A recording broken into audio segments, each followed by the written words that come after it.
everyone, welcome to Takshila classes.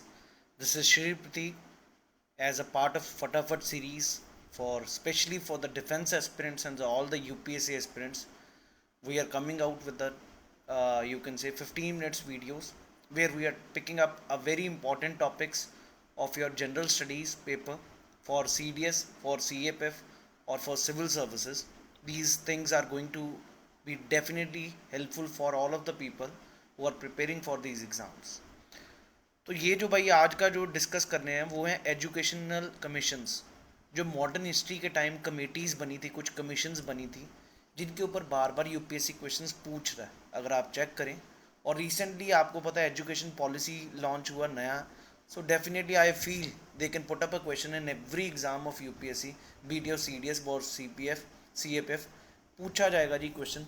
और history का part है, हर बार ही पूछा जा रहा है। Let me make you see the questions which have been asked by UPSC.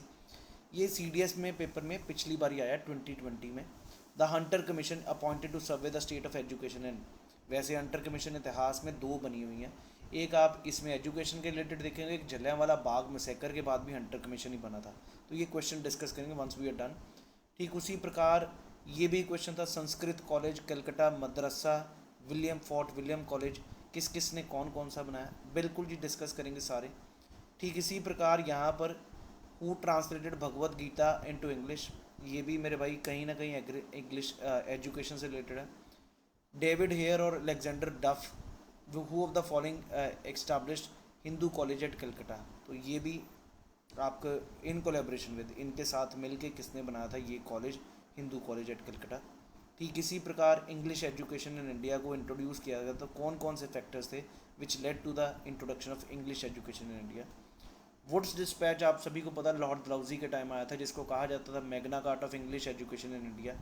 तो कहीं ना कहीं आपको ये क्वेश्चंस वुड्स डिस्पैच के बारे तो 2-3 बार यूपीएससी ने क्वेश्चन पूछा है, 3-4 बार। तो ये सारे क्वेश्चंस कहीं ना कहीं एजुकेशन से लिंक कर रहे हैं, और मैंने सोचा क्यों ना इस टॉपिक को लिया जाए, बिकॉज 90% ऑफ टाइम्स आपकी अगर स्टैंडर्ड बुक्स पकड़े तो वहाँ पर ये कमेटीज़ के बारे ज़्यादा दिया नहीं जाता। अगर आप स्पेक्ट्रम में देखें तो अलग से चैप्टर हैं and people are not able to reach those chapters and people try to ignore it, but UPSC is focusing on these questions on these topics. So let's start about this topic now. History of modern education during British India के time क्या था दोस्त। Even though Britishers आए तो India में as a trader थे, लेकिन इन्होंने काम काफ़ी सोशो पोलिटिकल कंडीशंस को अच्छा बनाया to become a ruler also. They resulted in the need of subordinates and to achieve this goal they instituted a number of acts to pour Indians into English colour through the education system. Here we are serving the summary of the history of modern education. इसमें हम पढ़ेंगे जी number 1 point जो notice करने वाले, जो universities कौन कौन सी पहले बनी थी वो देखिए।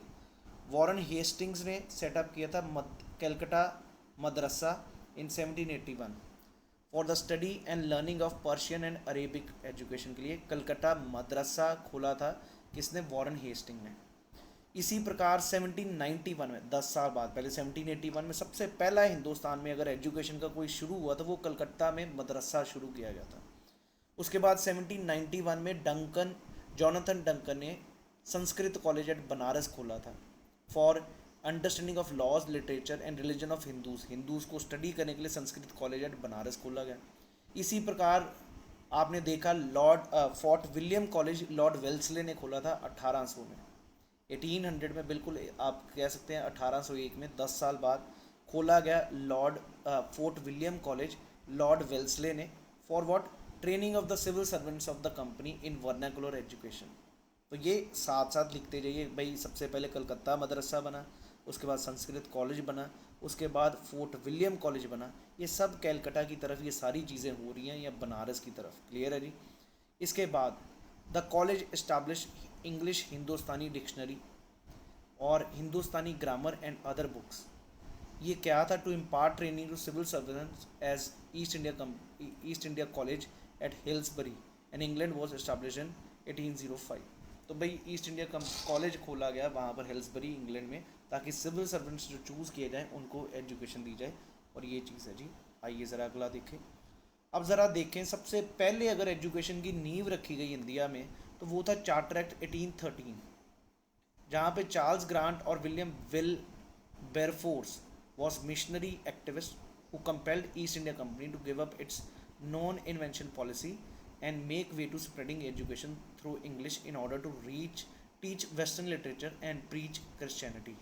उद्देश्य धर्म से शुरू हुआ कि अंग्रेज़ी पढ़ाएंगे तो क्रिश्चियनिटी के बारे प्रचार होगा और वेस्टर्न एजुकेशन भी, लिटरेचर भी पढ़ सके। तो इसी पे annual expenditure of 1 lakh of rupees for the revival and promotion of literature and the encouragement of then earned natives of India and for the introduction and promotion of knowledge of the science among the inhabitants of the British territories. अब it was the first instance where British India Company acknowledged for the promotion of education. तो सबसे पहली बारी अगर आप ये चीज़ याद रखेगा, प्रमोशन की गई हिंदुस्तान में एजुकेशन की, वो थी ब्रिटिश के टाइम 1813 में, चार्टर एक्ट 1813 में। With the efforts of R.M. Roy, the college was established for imparting Western education. 3 colleges were started, were set up at Raja Ram Mohan Roy, RRM. I hope everybody is clear about this thing now. Kolkata college established किया गया for imparting Western education. 3 Sanskrit college was established. तो भाई अभी तक आपने देखा कि India में एजुकेशन कैसे कैसे आई, क्योंकि ये भी कई बारी क्वेश्चन आए हैं, कभी अलेक्जेंडर ये भी पूछा गया, अभी शो करेंगे क्वेश्चन सारे। तो इसी प्रकार अब अगर general committee of public instruction बाद में 1823 में आई, 10 साल बाद, कि भाई जनरल इंस्ट्रक्शन किस लैंग्वेज में देनी है। So to look after development of education, the general committee of public instruction had 2 schools, ये भी याद रखिएगा, ये भी इस पे भी CAPF में क्वेश्चन आया हुआ और CDS में भी, ओरिएंटलिस्ट और Anglicist.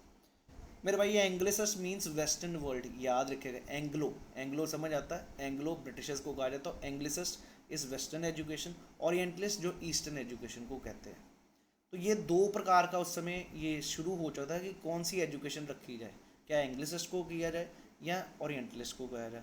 Orientalist group was led by H.T. Prinsep who promoted the teaching of oriental subjects in India's vernacular languages, उनको लोकल लैंग्वेजेस में पढ़ाया जाए oriental subjects. As a result spread of education in India got discursive between orientalist and anglicist, और ये controversy बहुत बड़ी खड़ी हो चुकी थी कि भाई ओरिएंटलिस्ट एजुकेशन दी जाए या एंग्लिसिस्ट दी जाए। ओरिएंटलिस्ट जो ईस्टर्न एजुकेशन है, वेस्टर्न एजुकेशन एंग्लिसिस्ट। तो इस कंट्रोवर्सी को रिजॉल्व करने के लिए लॉर्ड मैकॉलेज आए थे, उन्होंने मैकॉलेज रेजोल्यूशन दिया और इन्होंने प्रॉपरली अपने ही तरफ फेवर दिया एंग्लिसिस्ट की तरफ कि एंग्लिसिस्ट एजुकेशन दी जाए। ये समझ आ रहा जी सभी को, एंग्लिसिस्ट और ओरिएंटलिस्ट, उसका लेड टू व्हाट, ये चीज़ याद रखें, Macaulay's resolution. This can also be a question in the paper. आइए ज़रा अगला देखिए। अब मैकॉलेज एजुकेशन पॉलिसी सबसे पहले आई 1835 में, जहाँ पर इन्होंने क्या कहा कि सिस्टम ऑफ एजुकेशन तो बताया जाएगा लेकिन सिर्फ अपर स्ट्रेटा को पढ़ाया जाएगा, जो ऊपर के लेवल के हैं, जो अच्छे पढ़े, जो अच्छे पैसे वाले लोग हैं, अपर स्ट्रेटा, और who are from upper caste, they will be taught through English.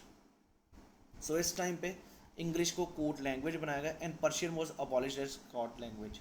Persian को तो बैन ही कर दिया, ख़त्म कर दिया। उसके बाद printings of English books were made free and available at very low price, तो अंग्रेज़ी को ज़्यादा से ज़्यादा बढ़ावा दिया जाए, फ्री और अवेलेबल करवाई गई लो प्राइसेस पे। Gets more fund as compare to oriental learning, तो इससे दिखना शुरू हो गया भाई ओरिएंटल लर्निंग की तरफ फोकस ही नहीं, ना वर्नाकुलर लैंग्वेजेस, सारा इंग्लिश, अंग्रेज़ी में ही सारी एजुकेशन शुरू हो चुकी हो। इसी चक्कर में मेरे भाई बैथुने स्कूल खुला था पहला, क्लियर है जी, JED बैथुने ने बैथुने स्कूल खोला गया। Even before that English was first introduce in college of Delhi in 1828, तो वैसे बैथुने स्कूल भी याद रखेगा इस समय स्थापित हुआ। Agriculture institute at establish at Pusa, and engineering institute उस समय खोला गया रुड़की में। तो ये मेरे भाई आपको ये इंस्टीट्यूट्स जो पहली बारी हिंदुस्तान में पहला इंजीनियरिंग कॉलेज कहाँ पर खुला था, रुड़की में। इसी प्रकार एग्रीकल्चर का सबसे पहला खुला था बिहार में, पूसा में। और ये जो बैथुने स्कूल है, I hope you people are getting this thing. मेरे दोस्त एक काम करना, अपने साथ साथ jot down these facts, because PPT video के बाद आप ये फैक्ट्स को पकड़िए और मैं कोशिश करूँगा कि आई फील दिस थिंग कि after the listening to this session you will be able to recall all these things, आराम से हम याद भी कर सकेंगे। अब यार ये तो आपको पता ही होना चाहिए चार्ल्स वुड, क्योंकि ये वुड्स डिस्पैच बहुत बार UPSC पूछता है। तो ये आपको पहले तो याद होगा 1854 के टाइम लॉर्ड थे डलहौजी, राइट, उन्होंने वुड्स डिस्पैच आया था और जिसका declare that the aim of government's policy was the promotion of western education. Western education को प्रमोट करने के लिए। एंड एजुकेशन ऑफ किस चीज़ का, आर्ट्स, साइंस, फिलोसफी और लिटरेचर का। और propagation of European knowledge was the motto of Wood's dispatch. Properly European knowledge को, फिलोसफी वहाँ की, लिटरेचर भी वहाँ का, साइंस भी वहाँ की, आर्ट्स भी वहाँ का, सब कुछ किया। एक उदाहरण देना चाहूँगा दोस्त, आज भी अगर देखें, अंग्रेज़ी तो चलो ठीक है, you lot many people fail कि यार ये हम दूसरों की, विदेशियों की। हमारे एजुकेशन सिस्टम में सारी साइंस भी अंग्रेज़ों की है। हमारा आयुर्वेदिक नॉलेज भी था, but we have adopted totally allopathic knowledge. Clear है जी। वो भी एक एग्जाम्पल है जहाँ पर they are dominating us in a sense. The propagation of European knowledge was the motto of Wood's dispatch. समझ आ चुका जी। The significance of vernacular language was no less emphasized as would believe through the mediums of vernacular language European knowledge could reach to the masses. तो इन्होंने ये भी नहीं कहा कि भाई वर्नाकुलर लैंग्वेज को ख़त्म किया जाए, दे ऑल्सो प्रीच कि वर्नाकुलर लैंग्वेज भी पढ़ाई जाए, उसके थ्रू अंग्रेज़ों का नॉलेज इन तक पहुँचेगा, मासेस तक।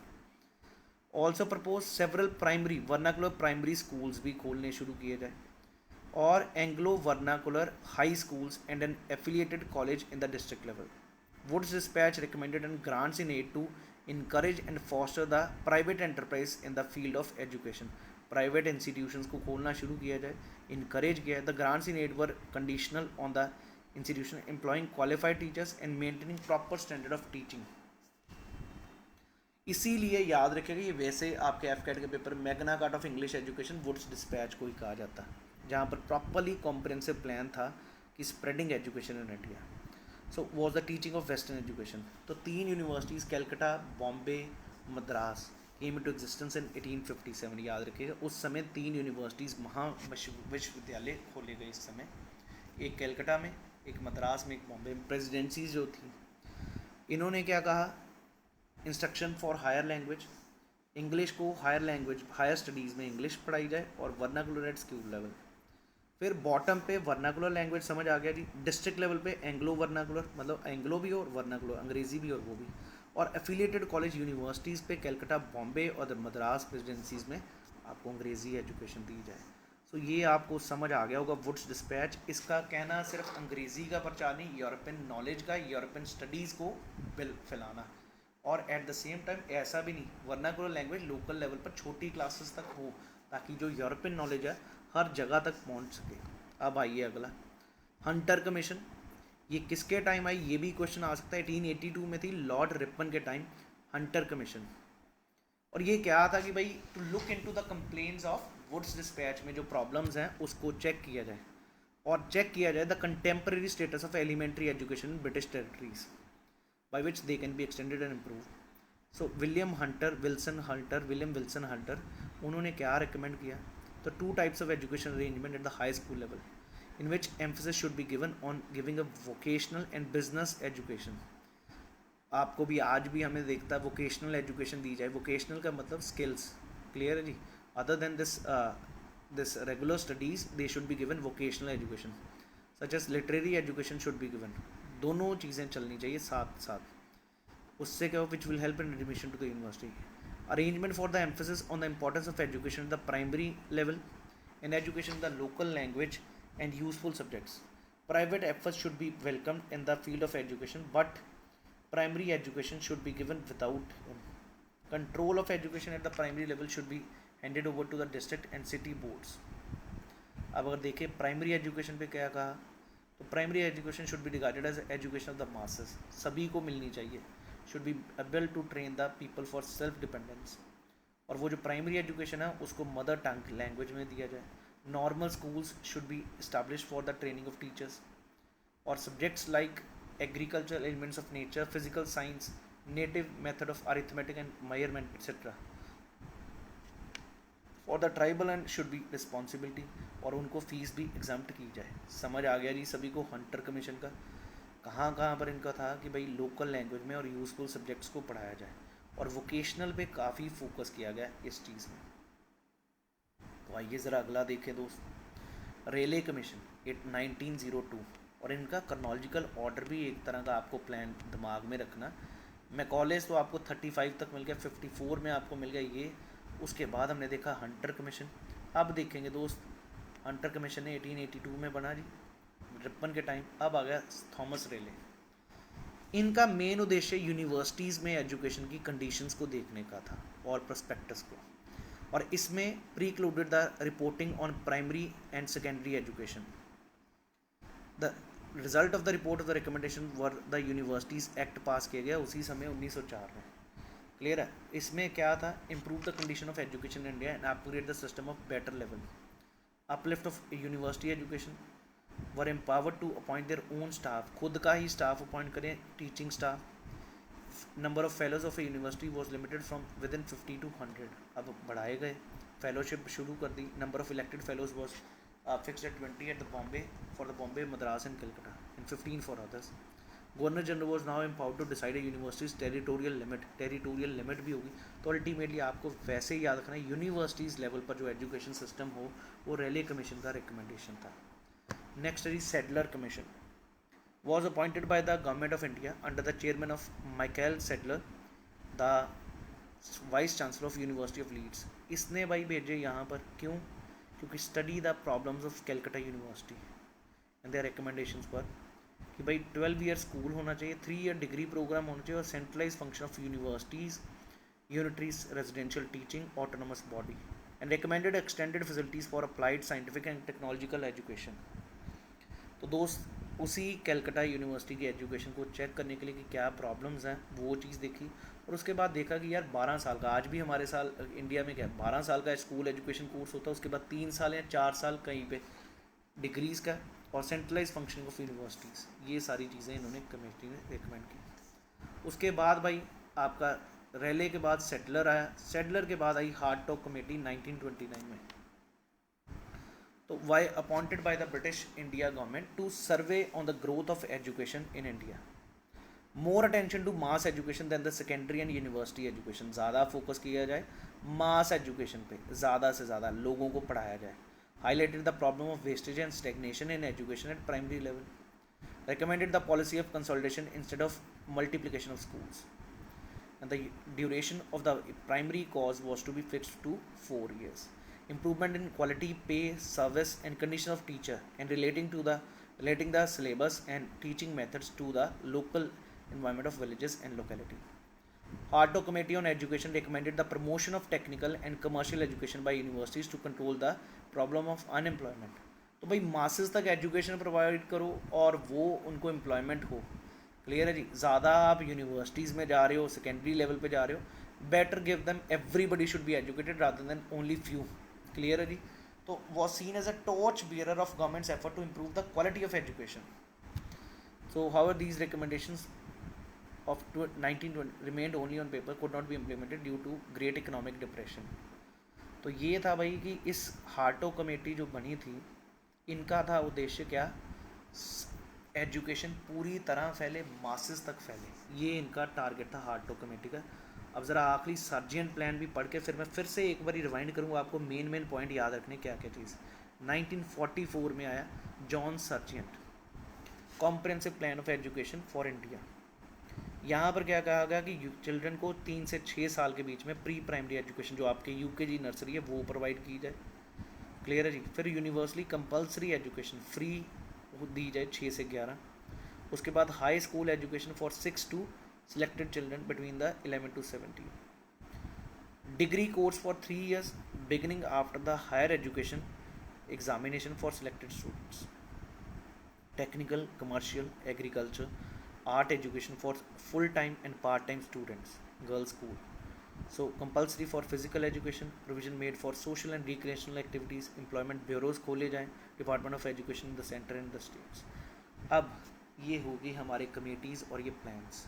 अब ज़रा फिर से क्विकली मैं एक आपको रिवाइंड करवाऊँगा सारा। सबसे पहले मैकॉले एजुकेशन पॉलिसी 35 में क्यों बनी थी? 1935 से 100 साल पहले, याद करने का तरीका था। गवर्नमेंट ऑफ इंडिया 1935 आपको कभी नहीं भूलता अगर आपने हिस्ट्री पढ़ी हुई है। तो उससे 100 साल पहले था मैकॉलेज एजुकेशन पॉलिसी, और इसका मेन क्या था कि भाई उस क्यों बनी थी? ओरिएंटलिस्ट और इंग्लिशिस्ट को ख़त्म करने के लिए, ये जो कंट्रोवर्सी शुरू हो चुकी है, और कहाँ पर लेके जा रही थी ये भी मैकॉलेज कमेटी? टुवर्ड इंग्लिशिस्ट। ये चीज़ हमने देखे, इंस्टीट्यूशंस खुले, एग्रीकल्चर यूनिवर्सिटी खुली, ये सारी चीज़ें हमने देखा। चार्ल्स वुड का आपने देखा दोस्त। यहाँ पर क्या कहा जा रहा है? अंग्रेज़ी को ज़्यादा से ज़्यादा बढ़ाना, लेकिन अपर लेवल में। छोटे लेवल पे यूरोपियन एजुकेशन प्रोवाइड करो, रादर इसको Magna Carta of English education in India कहा भी जाता है, लेकिन छोटे लेवल पे वर्नाकुलर लैंग्वेज में यूरोपियन लिटरेचर पढ़ाओ, यूरोपियन चीज़ें पढ़ाओ सारी, so that they are conversing with us. Clear है जी? ये चीज़ हमने पढ़ा इसमें वुड्स डिस्पैच में, और ये भी आपको 1854 याद हो चुका है। उसके बाद हंटर है 1882 में, रिपन के टाइम, ये भी आपको नहीं कभी भूलने वाला। क्लियर है जी? यहाँ पर क्या कंप्लेंट्स थी वुड्स डिस्पैच को, उसको रिजॉल्व करेंगे, लेकिन यहाँ पर कहा क्या गया, लोकल लैंग्वेज में सारे प्राइमरी लेवल पे पढ़ाया जाए और यूज़फुल सब्जेक्ट्स पढ़ाए जाए। क्लियर? ताकि ज़्यादा से ज़्यादा एम्प्लॉयमेंट जनरेट हो, वोकेशनल एजुकेशन हो। ये चीज़ हमने देखा, business education, vocational education, literary education was to be provided in the field of education, but primary education should be without it. ये चीज़ हमने देखी। और प्राइमरी लेवल पर इन्होंने क्या कहा था, should be to train the people for self dependence, mother tongue में प्रोवाइड करो, एग्रीकल्चर, इन सब्जेक्ट्स पे फोकस किया जाए। रेलवे कमीशन भी आपने पढ़ लिया, रेलवे का क्या था, यूनिवर्सिटीज़ लेवल पर फोकस किया जाए और वहाँ पर एजुकेशन अच्छी पढ़ाई जाए। 3 जगह पे यूनिवर्सिटीज़ खोली गई, बॉम्बे, कलकत्ता, ये सारा। तो याद करना, रेलवे कहाँ पे था, रेलवे किस चीज़ के था, यूनिवर्सिटीज़ पे। अब आ गया सेटलर, यहाँ पर जो यूनिवर्सिटी अल्टीमेटली आप कह सकते हैं वुड्स के साथ रिलेटेड था, हंटर, क्योंकि वुड्स को चेक करने के लिए हंटर भेजा गया, और उसके बाद रेलवे को चेक करने के लिए, क्योंकि रेलवे ने फोकस किया यूनिवर्सिटीज़ पे, तो यूनिवर्सिटी में प्रॉब्लम हुई, कलकत्ता यूनिवर्सिटी में, तो बनी कमेटी कौन सी, सेटलर। तो ये भी आपको ऑर्डर याद हो रहा है 1917 में। वहाँ पर क्या क्या चीज़ें आप एक बार ज़रूर देखिए।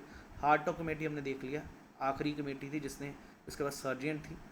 हार्टॉग ने problem of wastage education masses तक, याद रखे, हार्टॉग मासेस, हॉट डॉग से याद रखना मासेस तक, मासेस में कुत्ते फैले हुए हैं, जैसे मर्जी याद करो, लेकिन याद होना चाहिए आपको इन कमेटीज़ के बारे में। आइए ज़रा क्वेश्चन चेक करें। Hunter commission appointed a survey of state of education in India, depreciated university education, no, overruled the dispatch of 54, endorsed the dispatch of with greater emphasis on primary education, criticized the grants in aid। अब आपको समझ आ गया जी, over rule किया था कि क्या किया था, एंडोर्स किया था with greater emphasis on this education. C option should have been the answer. Next जी, ये भी अभी हमने पढ़ा, ये IAS 2018 में क्वेश्चन है, ये आपका CDS 2020 में। Sanskrit college eight Banaras, Calcutta Madrasa, fort William college, आपको बताना है इनमें से कौन कौन से करेक्टली मैच्ड हैं। क्लियर है जी? आपको दिख ही रहा है, ये अभी हमने पढ़ा भी है। क्लियर है? आंसर इसका सबसे पहली चीज़ याद रखिए, सिर्फ और सिर्फ सेकंड ठीक है, B, Calcutta Madrasa, Warren Hastings. Clear है जी? विलियम जॉन्स ने संस्कृत कॉलेज कहाँ से खोल दिया भाई, और आर्थर वेल्सले ने कहाँ से खोल दिया। एक सेकेंड, अभी आपको नोट्स में ही दिखा दूँ ताकि आपको याद भी हो सके जो हमने पढ़ा, that is all related to this thing only, right? So because what is development of education, that is what we discuss। Warren Hastings, Calcutta मदरसा आपके सामने है, यही हमने पढ़ा। सबसे पहला रादर हमने देखा था यही खुला। उसके बाद आपने कहा fort William college, fort William college मेरे भाई लॉर्ड वेल्सले ने खोला था, आर्थर वेल्सले ने, लॉर्ड वेल्सले 1800 में। क्लियर है जी? तो ये भी ठीक है जी। अब अगला आपने देखा Sanskrit college eight Banaras was open, ये भी हमने देखा ओपन, लेकिन ये किसके टाइम किसने खोला, that was not William Jones, इतना पक्का, क्योंकि विलियम जॉन्स ने तो ट्रांसलेट किया था संस्कृत में, वो चीज़ हमने पढ़ा था उसी समय। आई hope you people remember, William Jones translated this things into Sanskrit में, ये सारी चीज़ें की गई थी। सो मेरे भाई इसका आंसर आपको दिख गया, 2 only is the answer, because 2 and 3 option is not there. So which of the following is correct is only 2 option and that part. आइए वापस आइए इस क्वेश्चन पे और फर्दर बढ़ेंगे रिगार्डिंग दीज क्वेश्चंस। नेक्स्ट आइए, who translated Bhagavad Gita into English, ये थे चार्ल्स विल्किंस, याद रखिएगा जी, Charles Wilkins was the one. आपने ये पढ़ा भी होगा वॉरेन हेस्टिंग्स के टाइम, जब आप गवर्नर जनरल पढ़ेंगे किसी भी बुक में तो वहाँ पर लिखा होगा चार्ल्स विल्किंस ने ट्रांसलेट की थी Bhagavad Gita into English. Next है जी, अगला क्वेश्चन है जी आपका, डेविड हेयर और अलेक्जेंडर डफ ने हिंदू कॉलेज एट कलकत्ता खोला था, तो किसके साथ मिलके, आपको याद होगा हिंदू कॉलेज एट कलकत्ता अभी पढ़ा आपने, राजा राम मोहन रॉय। क्लियर है जी?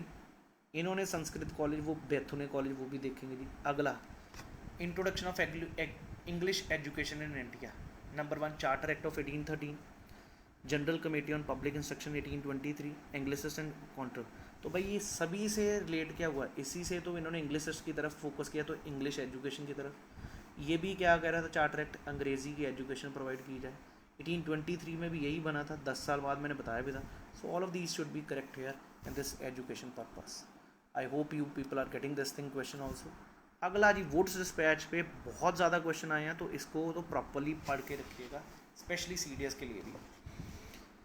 सो the creation of employment opportunities का था ना जी. The spread of western culture in India, ऐसा भी नहीं था. The promotion of literacy among people using English medium, that was the Magna Carta of English education in India. इसीलिए तो कहा गया था ताकि अंग्रेज़ी ज़्यादा से ज़्यादा हो और अच्छे लेवल पर हो. Next, regarding Wood's despatch which of the following statement are true. Number 1, grants in aid was introduced, establishment of universities was recommended, and the last one is English as a medium of instruction at all levels of education was recommended. Not at all level, पहली बात. तो third point तो बिल्कुल गलत हो गया. तो भाई तीनों में से अब 1 और 2 रह गया, तो भाई यही मारेंगे. Grants in aid was introduce, in establishment of universities was granted. वैसे हमने देखा यूनिवर्सिटीज़ के लिए मेजर फोकस कहाँ पे दिया गया था. That was in which committee. Answer this in comment section. Which universities को ज़्यादातर बढ़ाने के लिए किस कमेटी ने कहा था. उसके बाद उसी चक्कर में कैलकटा यूनिवर्सिटी का मुद्दा खड़ा हो गया था, उसके लिए अलग कमेटी बैठी थी. आपको बता दिया. बताइए मेरे को answer in the comment section. अगला क्वेश्चन है जी, आपसे क्रोनोलॉजिकल ऑर्डर पूछा हो. Wood's dispatch, Macaulay's minutes, Sargent education plan और हंटर कमीशन. बहुत सिंपल है. कारण कौन कौन सा, किसका किसका कारण. सबसे पहले तो भाई आपको भी दिख रहा कौन सा आना चाहिए, मैकॉलेज मिनट, क्योंकि ये एंग्लिसिस्ट और उसकी प्रॉब्लम को ख़त्म करने के लिए आया था, तो 2 पहले होना चाहिए. उसके बाद वुड्स डिस्पैच आ गया था सबसे पहले 1, ये भी ठीक है. इसी चीज़ को चेक करने के लिए हंटर कमीशन बनी थी, ये भी ठीक हो गया. और उसके बाद थर्ड क्या बना था, सर्जेंट एजुकेशन, जो हमने आखिरी में पढ़ा. सर्जेंट एजुकेशन जहाँ पर वोकेशनल, ये मास्टर्स में, ये सारी चीज़ें. तो 2 1 4 3 कौन सी ऑप्शन बन रही है, A option. So this is another question. देख लीजिए, ये इस प्रकार के अब क्वेश्चनों पे पहले पूछ चुका है, तो ये याद भी रखने हैं. बार बार पूछ रहा है. Hindu college, university of Calcutta, Adams report और वुड्स डिस्पैच. अब इसमें से अपने को कुछ तरीके से, एडम्स रिपोर्ट अपने को नहीं पता, but still we can answer this question. आइए ज़रा कैसे कर सकें क्लियर. सबसे पहले हिंदुस्तान में क्या शुरू हुआ था जी, इनमें से Hindu College eight Calcutta was establish. उसके बाद अगर आप देखें, आप बाकी ऑप्शंस के साथ खेलेंगे. सबसे एंड में भाई आपके क्या चीज़ हुई थी, यूनिवर्सिटी ऑफ कैलकटा बनी थी. ये भी हमने देखा ही है. सबसे एंड में यूनिवर्सिटीज़ की बात की थी 3 जगह पे. Calcutta university, right, Madras university और Bombay university, if you remember. और उससे पहले वुड्स डिस्पैच आ चुका है. तो 4 और 2 कहीं ना कहीं, 4 पहले होना चाहिए और 2 एंड में, ठीक. और एडम्स रिपोर्ट का अपने को पता नहीं. तो इसका आंसर आप चेक करके मेरे को कमेंट सेक्शन में कीजिए. Because Adams report we are not very sure, and I feel it should answer should have been related to this thing is either A और बी. आप एक बार ज़रूर चेक करिए, फिर हम बात करेंगे इस क्वेश्चन के बारे में. I hope you people are clear about this thing. So at least it will definitely help you out in the paper to understand these questions and to score on the education part, because education policy they can ask you the question. If you really liked our session on this whole education system, historically modern history पे क्या क्या चीज़ें हैं, so please hit a like button and please do share this video as much as possible, so that every UPSC aspirant who's preparing for CDS or CFF or this civil services, they will be definitely benefiting from this video. So please do share it as much as possible and do subscribe and put up your answers in comment section, which I have put up the question with you people. Thank you. Jai Hind everyone.